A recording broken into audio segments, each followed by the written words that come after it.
Part V of The Strange Case of Dr. Jekyll and Mr. Hyde. This recording is in the public domain. Read by Bob Neufeld. The Strange Case of Dr. Jekyll and Mr. Hyde, by Robert Louis Stevenson. Henry Jekyll's full statement of the case.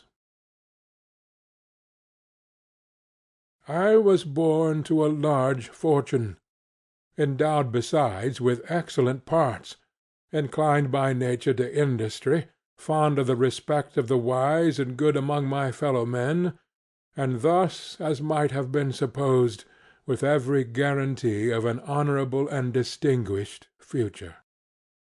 And indeed the worst of my faults was a certain impatient gaiety of disposition, such as has made the happiness of many, but such as I found it hard to reconcile with my imperious desire to carry my head high, and wear a more than commonly grave countenance before the public.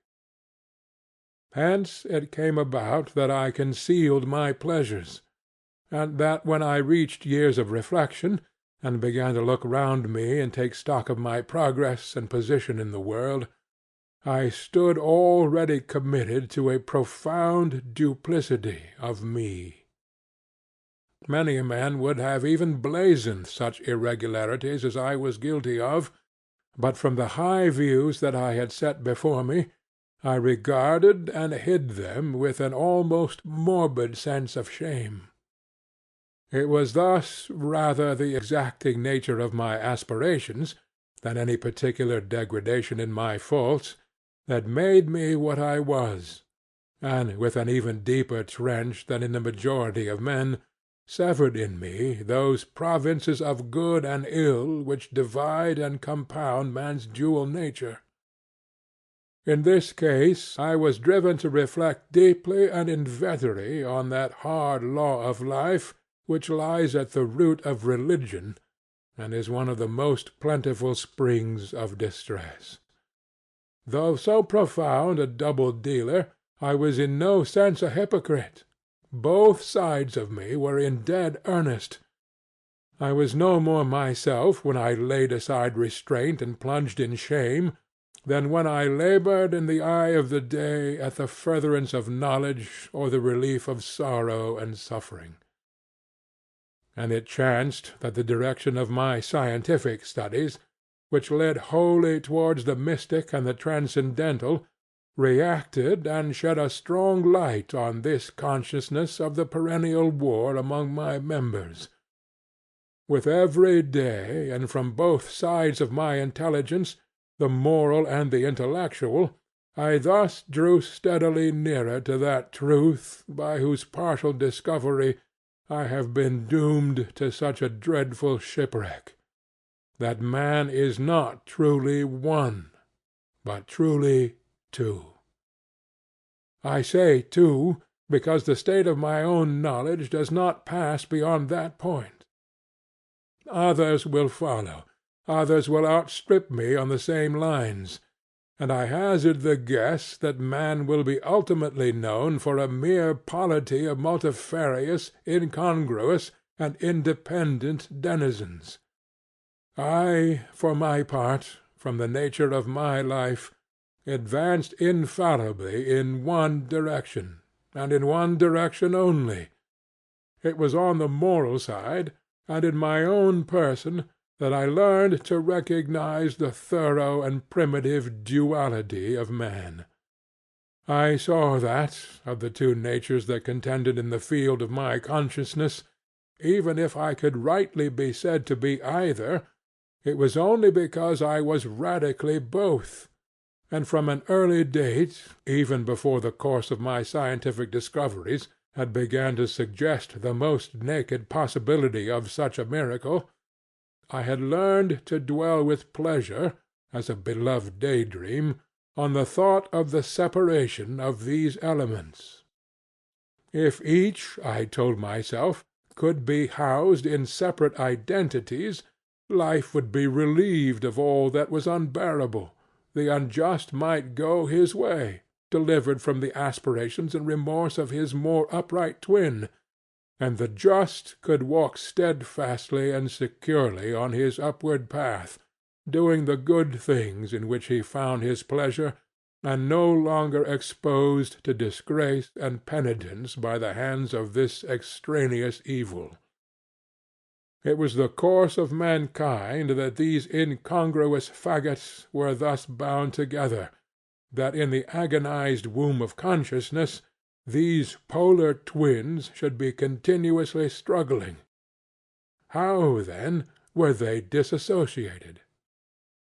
I was so far in my reflections, when, as I have said, a side light began to shine upon the subject from the laboratory table. I began to perceive more deeply than it has ever yet been stated the trembling immateriality, the mist-like transience, of this seemingly so solid body in which we walk attired. Certain agents I found to have the power to shake and pluck back that fleshly vestment, even as a wind might toss the curtains of a pavilion.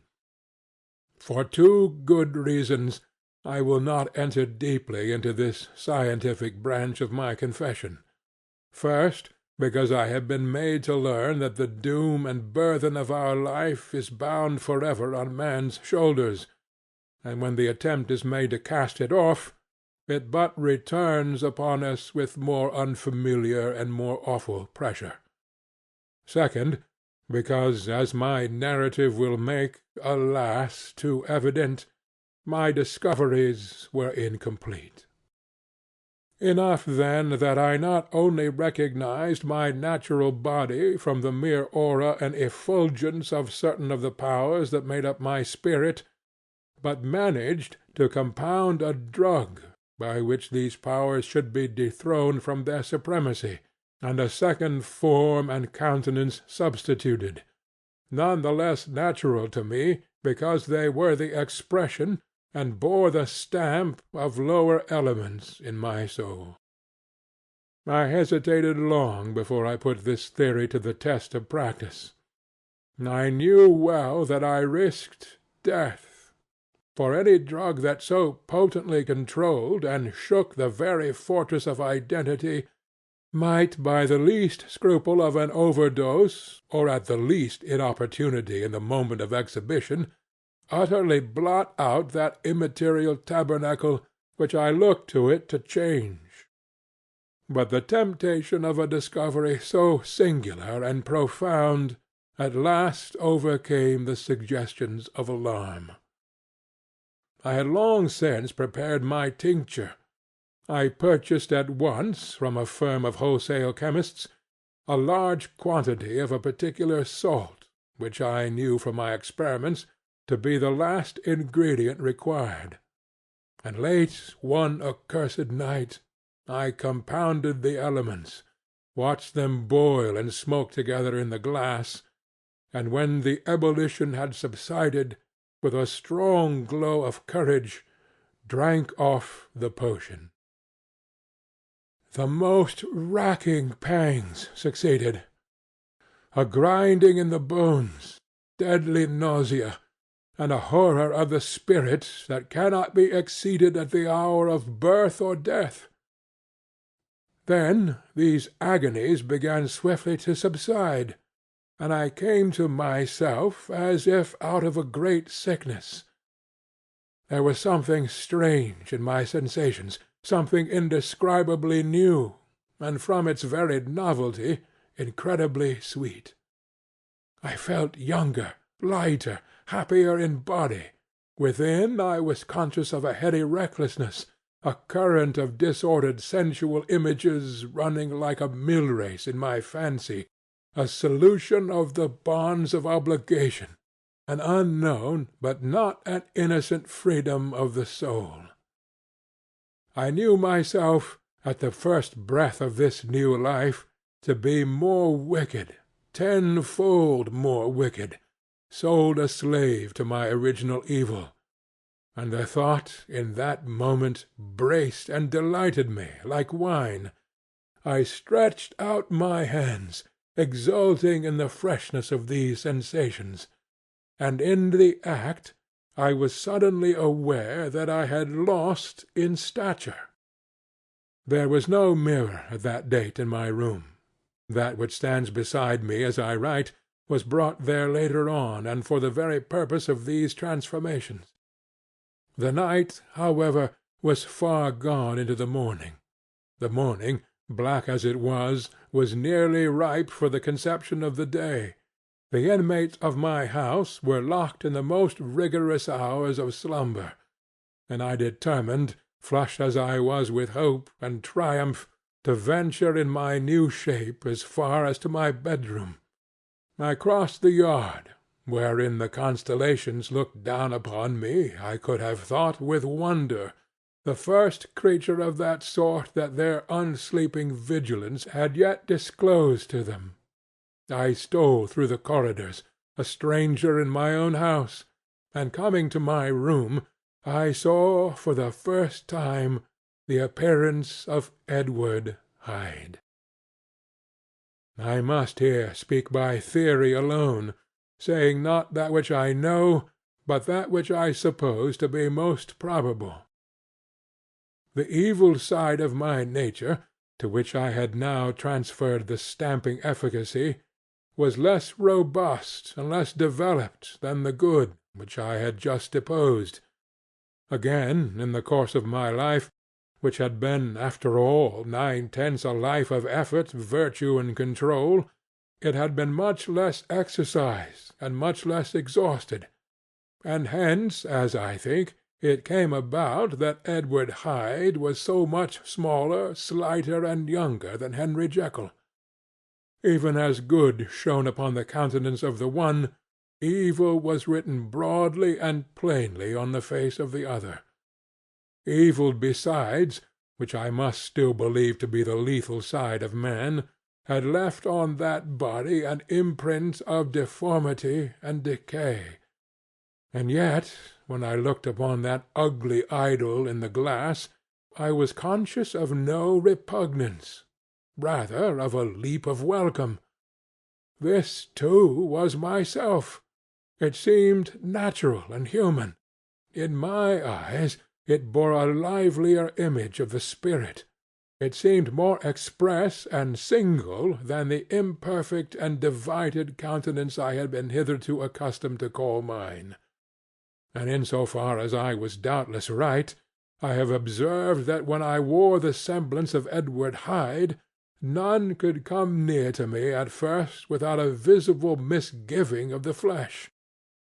This, I take it, was because all human beings, as we meet them, are commingled out of good and evil, and Edward Hyde, alone in the ranks of mankind, was pure evil. I lingered but a moment at the mirror. The second and conclusive experiment had yet to be attempted. It yet remained to be seen if I had lost my identity beyond redemption, and must flee before daylight from a house that was no longer mine. And hurrying back to my cabinet, I once more prepared and drank the cup, once more suffered the pangs of disillusion, and came to myself once more with the character, the stature, and the face of Henry Jekyll. That night I had come to the fatal cross-roads. Had I approached my discovery in a more noble spirit, had I risked the experiment while under the empire of generous or pious aspirations, all must have been otherwise, and from these agonies of death and birth I had come forth an angel instead of a fiend. The drug had no discriminating action. It was neither diabolical nor divine. It but shook the doors of the prison-house of my disposition, and, like the captives of Philippi, that which stood within ran forth. At that time my virtue slumbered. My evil, kept awake by ambition, was alert and swift to seize the occasion, and the thing that was projected was Edward Hyde. Hence, although I had now two characters as well as two appearances, one was wholly evil, and the other was still the old Henry Jekyll, that incongruous compound of whose reformation and improvement I had already learned to despair. The movement was thus wholly toward the worse. Even at that time I had not conquered my aversions to the dryness of a life of study. I would still be merrily disposed at times, and as my pleasures were, to say the least, undignified, and I was not only well known and highly considered, but growing towards the elderly man, this incoherency of my life was daily growing more unwelcome. It was on this side that my new power tempted me, until I fell in slavery. I had but to drink the cup to doff at once the body of the noted professor, and to assume, like a thick cloak, that of Edward Hyde. I smiled at the notion. It seemed to me at the time to be humorous, and I made my preparations with the most studious care. I took and furnished that house in Soho, to which Hyde was tracked by the police, and engaged as a housekeeper a creature whom I knew well to be silent and unscrupulous. On the other side, I announced to my servants that a Mr. Hyde, whom I described, was to have full liberty and power about my house in the square, and to parry mishaps I even called and made myself a familiar object, in my second character. I next drew up that will to which you so much objected, so that if anything befell me in the person of Dr. Jekyll, I could enter on that of Edward Hyde without pecuniary loss; and thus fortified, as I supposed, on every side, I began to profit by the strange immunities of my position.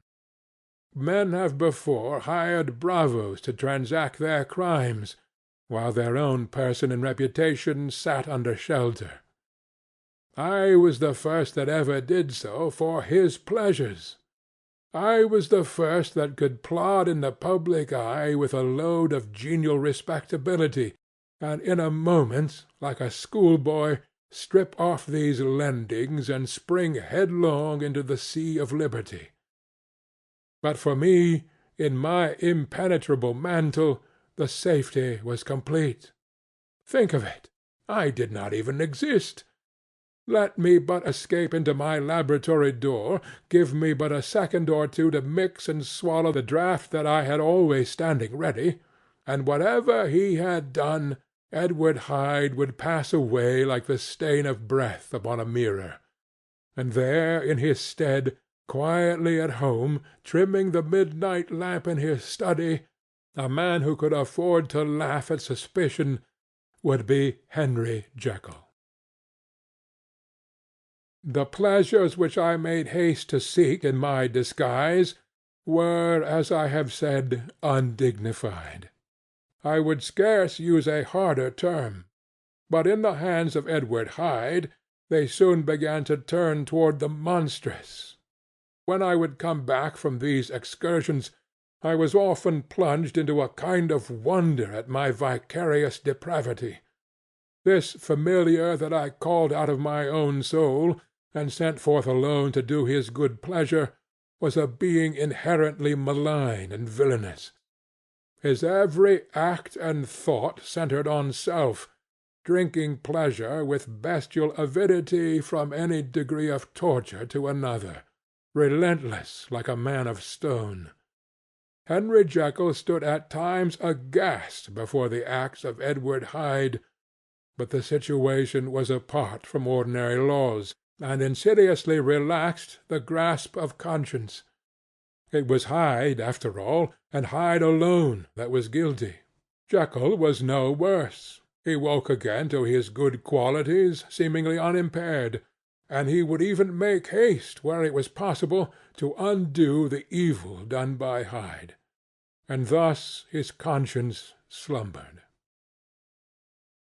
Into the details of the infamy at which I was thus connived, for even now I can scarce grant that I committed it, I have no design of entering.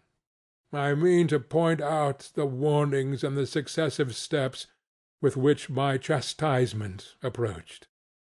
I met with one accident which, as it brought on no consequence, I shall no more than mention. An act of cruelty to a child aroused against me the anger of a passer-by, whom I recognized the other day in the person of your kinsman. The doctor and the child's family joined him. There were moments when I feared for my life, and at last, in order to pacify their too just resentment, Edward Hyde had to bring them to the door, and pay them in a check drawn in the name of Henry Jekyll. But this danger was easily eliminated from the future by opening an account at another bank in the name of Edward Hyde himself, and when, by sloping my hand backward, I had supplied my double with a signature, I thought I sat beyond the reach of fate. Some 2 months before the murder of Sir Danvers, I had been out for one of my adventures, had returned at a late hour, and woke the next day in bed with somewhat odd sensations.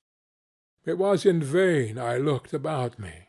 In vain I saw the decent furniture and tall proportions of my room in the square. In vain that I recognized the pattern of the bed-curtains, and the design of the mahogany frame. Something still kept insisting that I was not where I was, that I had not wakened where I seemed to be, but in the little room in Soho where I was accustomed to sleep in the body of Edward Hyde. I smiled to myself, and in my psychological way began lazily to inquire into the elements of this illusion, occasionally, even as I did so, dropping back into a comfortable morning doze. I was still so engaged when, in one of my more wakeful moments, my eyes fell upon my hand.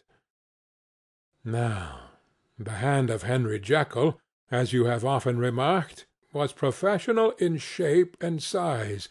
It was large, firm, white, and comely. But the hand which I now saw, clearly enough in the yellow light of a mid-London morning, lying half shut on the bedclothes, was lean, corder, knuckly, of a dusky pallor, and thickly shaded with a swart growth of hair. It was the hand of Edward Hyde. I must have stared upon it for near half a minute, sunk as I was in the mere stupidity of wonder, before terror woke up in my breast as sudden and startling as the crash of cymbals, and bounding from my bed I rushed to the mirror. At the sight that met my eyes, my blood was changed into something exquisitely thin and icy. Yes, I had gone to bed Henry Jekyll. I had awakened Edward Hyde. How was this to be explained? I asked myself. And then, with another bound of terror, how was it to be remedied? It was well on in the morning. The servants were up. All my drugs were in the cabinet. A long journey down 2 pairs of stairs, through the back passage, across the open court, and through the anatomical theatre, from where I was then standing horror-struck. It might indeed be possible to cover my face, but of what use was that, when I was unable to conceal the alteration in my stature? And then, with an overpowering sweetness of relief, it came back upon my mind that the servants were already used to the coming and going of my second self. I had soon dressed, as well as I was able, in clothes of my own size, had soon passed through the house, where Bradshaw stared and drew back at seeing Mr. Hyde at such an hour and in such a strange array, and 10 minutes later Dr. Jekyll had returned to his own shape and was sitting down with a darkened brow to make a feint of breakfasting. Small indeed was my appetite. This inexplicable incident, this reversal of my previous experience, seemed, like the Babylonian finger on the wall, to be spelling out the letters of my judgment, and I began to reflect more seriously than ever before on the issues and possibilities of my double existence. That part of me which I had the power of projecting had lately been much exercised and nourished. It had seemed to me of late as though the body of Edward Hyde had grown in stature, as though, before I wore that form, I were conscious of a more generous tide of blood, and I began to spy a danger that if this were much prolonged, the balance of my nature might be permanently overthrown, the power of voluntary change be forfeited, and the character of Edward Hyde become irrevocably mine. The power of the drug had not been always equally displayed. Once, very early in my career, it had totally failed me. Since then I had been obliged on more than one occasion to double, and once with infinite risk of death to treble the amount. And these rare uncertainties had cast hitherto the sole shadow on my contentment. Now, however, and in the light of that morning's accident, I was led to remark that, whereas in the beginning the difficulty had been to throw off the body of Jekyll, it had of late gradually but decidedly transferred itself to the other side. All things therefore seemed to point to this, that I was slowly losing hold of my original and better self, and becoming slowly incorporated with my second and worse.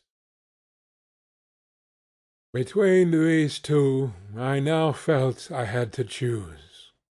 My two natures had memory in common, but all other faculties were most unequally shared between them. Jekyll, who was composite, now with the most sensitive apprehensions, now with a greedy gusto, projected and shared in the pleasures and adventures of Hyde. But Hyde was indifferent to Jekyll, or but remembered him as the mountain bandit remembers the cavern in which he conceals himself from pursuit. Jekyll had more than a father's interest. Hyde had more than a son's indifference. To cast in my lot with Jekyll was to die to those appetites which I had long secretly indulged, and had of late begun to pamper. To cast it in with Hyde was to die to 1,000 interests and aspirations, and to become at a blow and for ever despised and friendless. The bargain might appear unequal, but there was still another consideration in the scales. For while Jekyll would suffer smartingly in the fires of abstinence, Hyde would not even be conscious of all that he had lost. Strange as my circumstances were, the terms of this debate are as old and commonplace as man. Much the same inducements and alarms cast the die for any tempted and trembling sinner, and it fell out with me, as it falls with so vast a majority of my fellows, that I chose the better part, and was found wanting in the strength to keep to it. Yes, I preferred the elderly and discontented doctor, surrounded by friends, and cherishing honest hopes, and bade a resolute farewell to the liberty, the comparative youth, the light step, leaping impulses, and secret pleasures that I had enjoyed in the disguise of Hyde. I made this choice perhaps with some unconscious reservation, for I never gave up the house in Soho, nor destroyed the clothes of Edward Hyde, which still lay ready in my cabinet. For 2 months, however, I was true to my determination. For 2 months I led a life of such severity as I had never before attained to, and enjoyed the compensations of an approving conscience. But time began at last to obliterate the freshness of my alarm. The praises of conscience began to grow into a thing of course.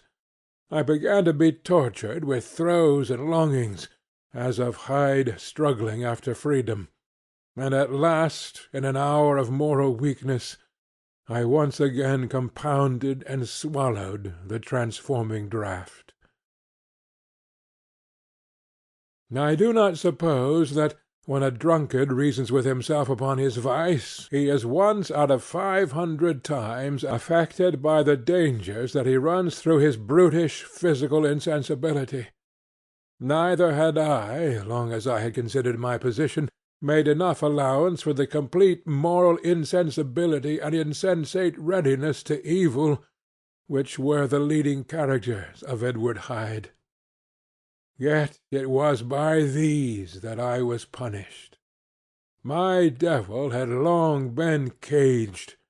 He came out roaring. I was conscious, even when I took the draught, of a more unbridled, a more furious propensity to ill. It must have been this, I suppose, that stirred in my soul that tempest of impatience with which I listened to the civilities of my unhappy victim. I declare, at least, before God, no man morally sane could have been guilty of that crime upon so pitiful a provocation, and that I struck in no more reasonable spirit than that in which a sick child may break a plaything.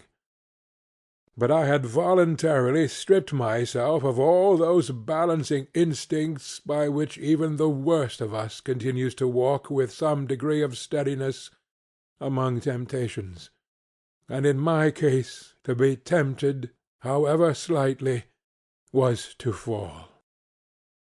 Instantly the spirit of hell awoke in me and raged. With a transport of glee I mauled the unresisting body, tasting delight from every blow, and it was not till weariness had begun to succeed that I was suddenly, in the top fit of my delirium, struck through the heart by a cold thrill of terror. A mist dispersed. I saw my life to be forfeit, and fled from the scene of these excesses, at once glorying and trembling, my lust of evil gratified and stimulated, my love of life screwed to the topmost peg.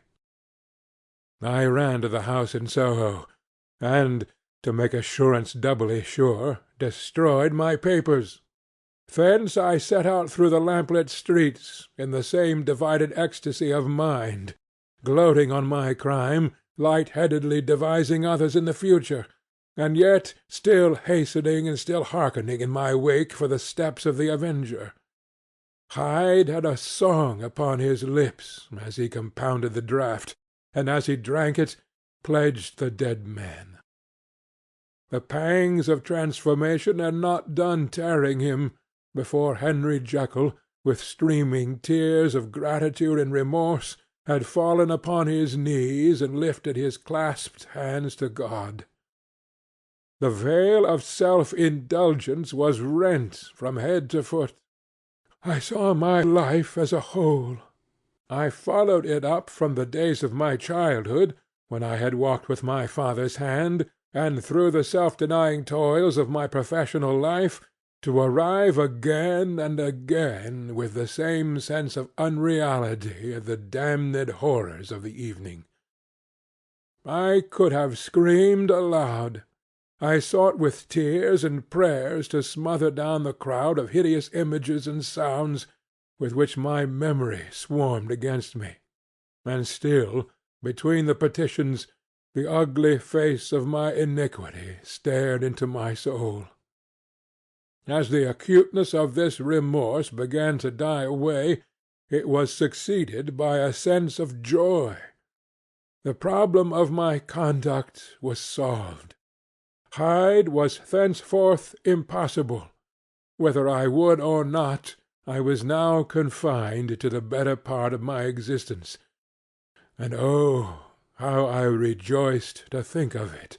With what willing humility I embraced anew the restrictions of natural life! With what sincere renunciation I locked the door by which I had so often gone and come, and ground the key under my heel! The next day came the news that the murder had not been overlooked, that the guilt of Hyde was patent to the world, and that the victim was a man high in public estimation.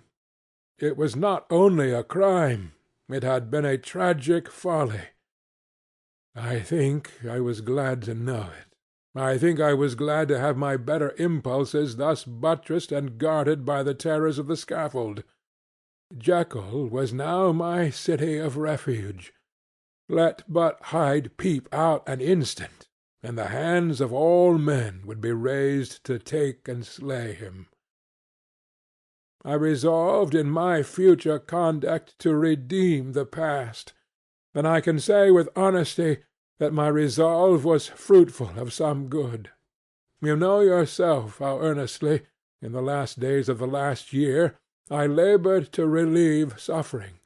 You know that much was done for others, and that the days passed quietly, almost happily, for myself.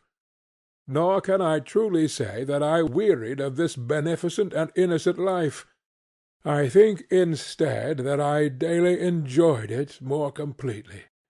But I was still cursed with my duality of purpose, and as the first edge of my penitence wore off, the lower side of me, so long indulged, so recently chained down, began to growl for license. Not that I dreamed of resuscitating Hyde. The bare idea of that would startle me to frenzy. No, it was in my own person that I was once more tempted to trifle with my conscience, and it was as an ordinary secret sinner that I at last fell before the assaults of temptation. There comes an end to all things. The most capacious measure is filled at last, and this brief condescension to my evil finally destroyed the balance of my soul. And yet I was not alarmed. The fall seemed natural, like a return to the old days before I had made my discovery. It was a fine, clear January day, wet underfoot where the frost had melted, but cloudless overhead, and the Regent's Park was full of winter chirrupings and sweet with spring odours. I sat in the sun on a bench, the animal within me licking the chops of memory, the spiritual side a little drowsed, promising subsequent penitence, but not yet moved to begin. After all, I reflected, I was like my neighbours, and then I smiled, comparing myself with other men, comparing my active good will with the lazy cruelty of their neglect. And at the very moment of that vainglorious thought, a qualm came over me, a horrid nausea, and the most deadly shuddering. These passed away and left me faint, and then, as in its turn, faintness subsided. I began to be aware of a change in the temper of my thoughts, a greater boldness, a contempt of danger, a solution of the bonds of obligation. I looked down. My clothes hung formlessly on my shrunken limbs. The hand that lay on my knee was corded and hairy. I was once more Edward Hyde. A moment before I had been safe of all men's respect, wealthy, beloved, the cloth laying for me in the dining-room at home, and now I was the common quarry of mankind, hunted, homeless, a known murderer, thrall to the gallows. My reason wavered, but it did not fail me utterly. I have more than once observed that in my second character my faculties seemed sharpened to a point, and my spirits more tensely elastic. Thus it came about that, where Jekyll perhaps might have succumbed, Hyde rose to the importance of the moment. My drugs were in one of the presses of my cabinet. How was I to reach them? That was the problem that, crushing my temples in my hands, I set myself to solve. The laboratory door I had closed. If I sought to enter by the house, my own servants would consign me to the gallows. I saw I must employ another hand, and thought of Lanyon. How was he to be reached, how persuaded? Supposing that I escaped capture in the streets, how was I to make my way into his presence? How should I, an unknown and displeasing visitor, prevail on the famous physician to rifle the study of his colleague Dr. Jekyll? Then I remembered that of my original character one part remained to me. I could write my own hand, and once I had conceived that kindling spark, the way that I must follow became lighted up from end to end. Thereupon I arranged my clothes as best I could, and summoning a passing hansom, drove to an hotel in Portland Street, the name of which I chanced to remember. At my appearance, which was indeed comical enough, however tragic a fate these garments covered, the driver could not conceal his mirth. I gnashed my teeth upon him with a gust of devilish fury, and the smile withered from his face. Happily for him, yet more happily for myself, for in another instant I had certainly dragged him from his perch. At the inn, as I entered, I looked about me with so black a countenance as made the attendants tremble. Not a look did they exchange in my presence, but obsequiously took my orders, led me to a private room, and brought me wherewithal to write. Hyde, in danger of his life, was a creature new to me, shaken with inordinate anger, strung to the pitch of murder, lusting to inflict pain. Yet the creature was astute, mastered his fury with a great effort of the will, composed his two important letters, one to Lanyon and one to Poole, and, that he might receive actual evidence of their being posted, sent them out with directions that they should be registered. Thenceforward he sat all day over the fire in the private room, gnawing his nails. There he dined, sitting alone with his fears, the waiter visibly quailing before his eye, and thence, when the night was fully come, he set forth in the corner of a closed cab, and was driven to and fro about the streets of the city.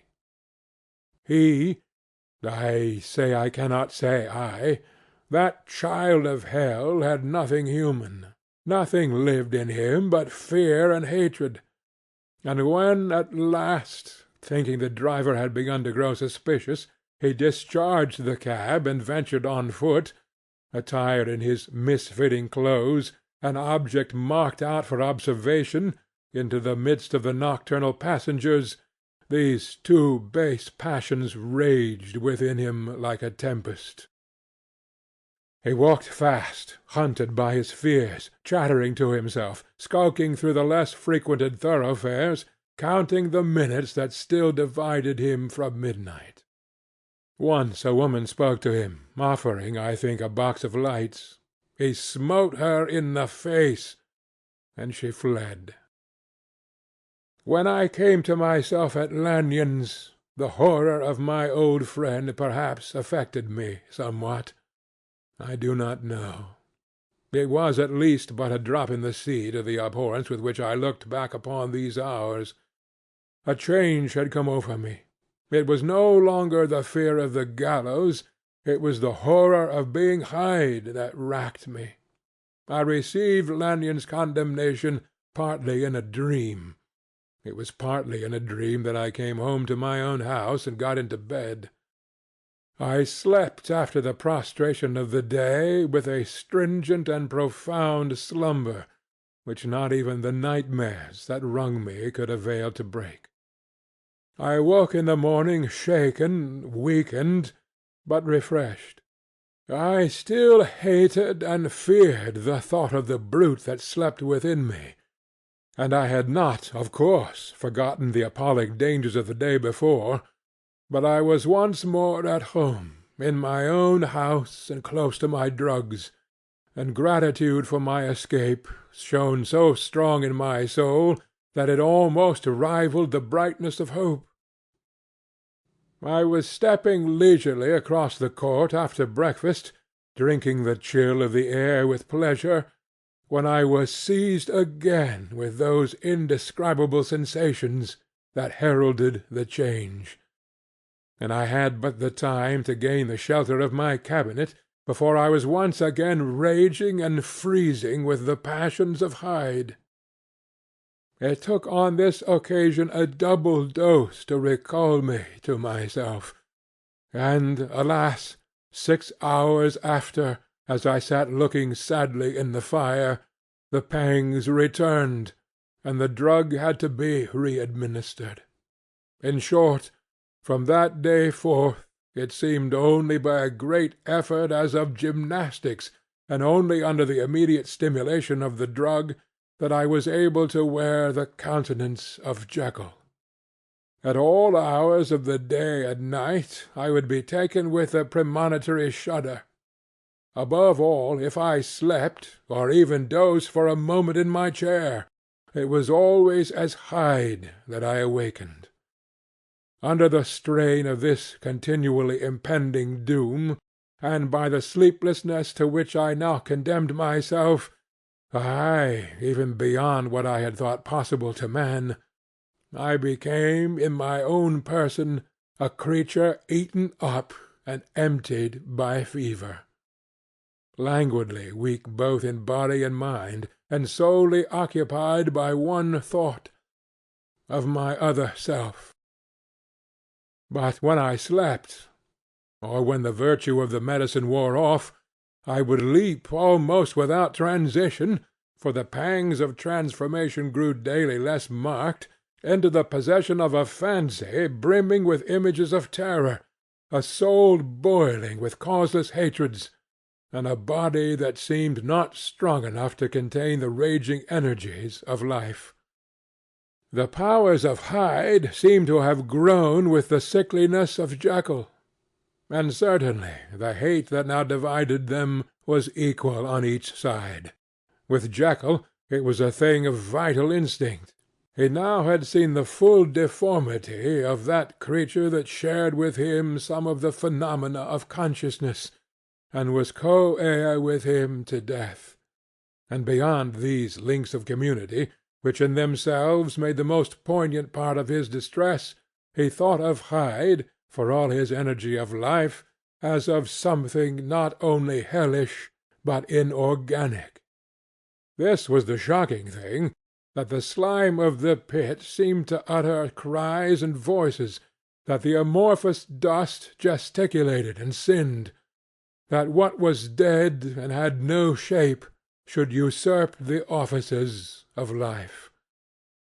And this again, that insurgent horror was knit to him closer than a wife, closer than an eye, lay caged in his flesh, where he heard it mutter and felt it struggle to be born, and at every hour of weakness, and in the confidence of slumber, prevailed against him, and deposed him out of life. The hatred of Hyde for Jekyll was of a different colour. His terror of the gallows drove him continually to commit temporary suicide, and return to his subordinate station of a part instead of a person. But he loathed the necessity, he loathed the despondency into which Jekyll was now fallen, and he resented the dislike with which he was himself regarded. Hence the ape-like tricks that he would play me, scrawling in my own hand blasphemies on the pages of my books, burning the letters and destroying the portraits of my father, and indeed, had it not been for his fear of death, he would long ago have ruined himself in order to involve me in the ruin. But his love of me is wonderful. I go further.